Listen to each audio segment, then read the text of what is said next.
Bonjour à vous.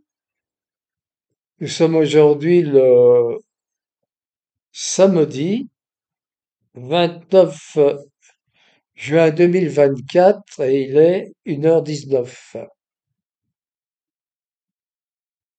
Et c'est l'entretien de la colère numéro 9. Alors nous assistons depuis les élections législatives européennes et maintenant lors de la campagne pour les législatives françaises à des déclarations délirantes des candidats, particulièrement des candidats se réclamant du président Macron. Ils n'ont aucune retenue, aucune vergogne et n'hésitent pas à pratiquer un langage purement orwellien en certifiant avec une assurance stupéfiante le contraire de la réalité. Ils pratiquent ce que Goebbels préconisait en son temps. Un mensonge répété de nombreuses fois finit toujours par devenir une vérité. Je vais vous en donner quelques exemples.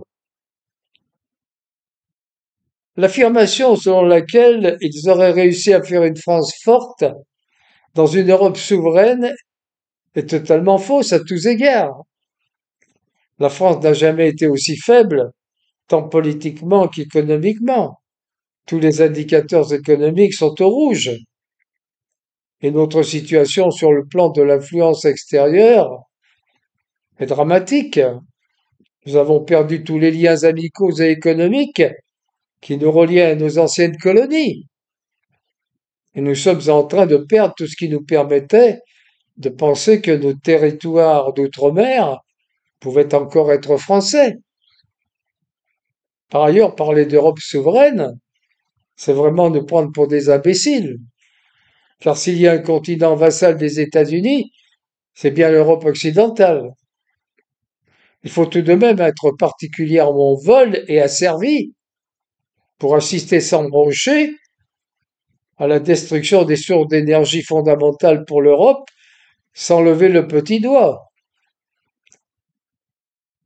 Je me demande même si les dirigeants européens, Macron en tête, n'ont pas dit merci à M. Biden quand il a détruit le Nord Stream 2. Il faut être un esclave soumis pour appliquer des sanctions qui détruisent l'Europe, alors que son maître lui-même ne les applique pas et continue allègrement, sans se cacher comme pour mieux nous humilier, à importer des matières premières de Russie.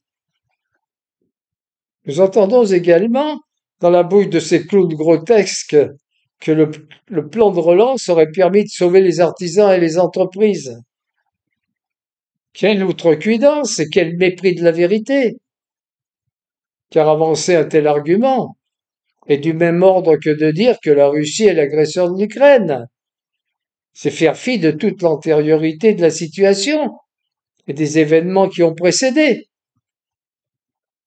La crise sanitaire a été déclenchée au mépris des plans qui avaient été préparés lors de la crise du H1N1.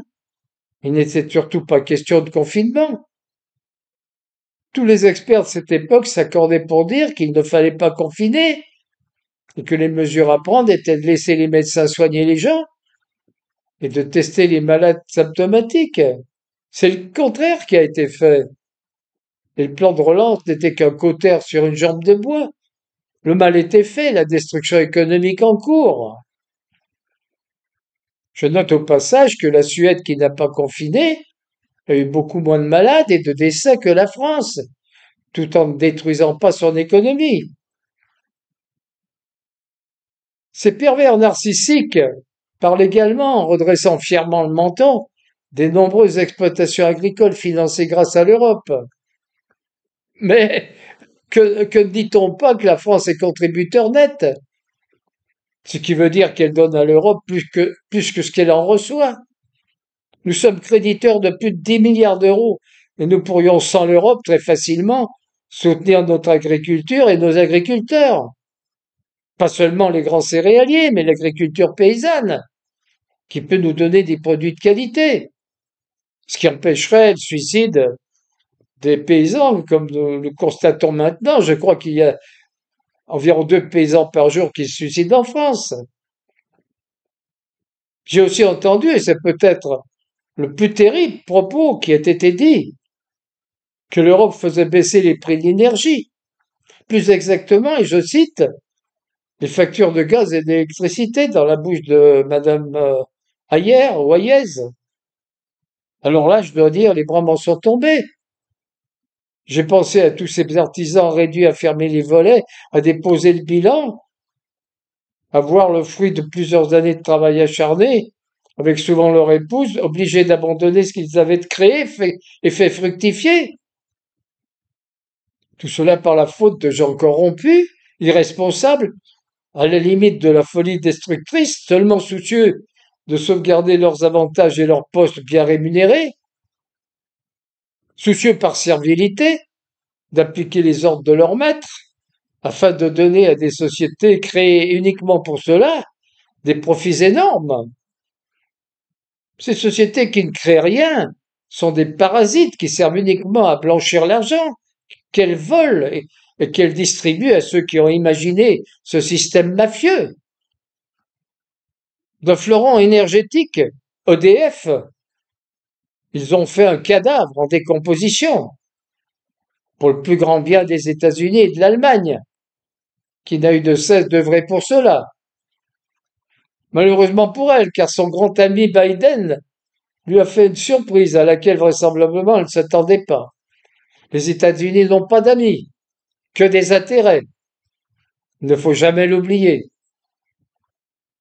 Nous pouvons aussi entendre faire d'une Europe de la coopération une Europe de la puissance, énoncée fièrement par ces mondialistes, européistes forcenés, ce qui signifie cependant en clair la disparition de la France en tant que nation, car l'Europe de la puissance que désire Macron, c'est un État européen fédéral avec une armée et une diplomatie, ce qui entraîne bien évidemment la transmission de notre puissance nucléaire à l'État fédéral, ainsi que notre siège à l'ONU. Ne nous trompons pas, c'est exactement ce que veulent les macronistes et tous ceux qui veulent rester dans l'Union européenne.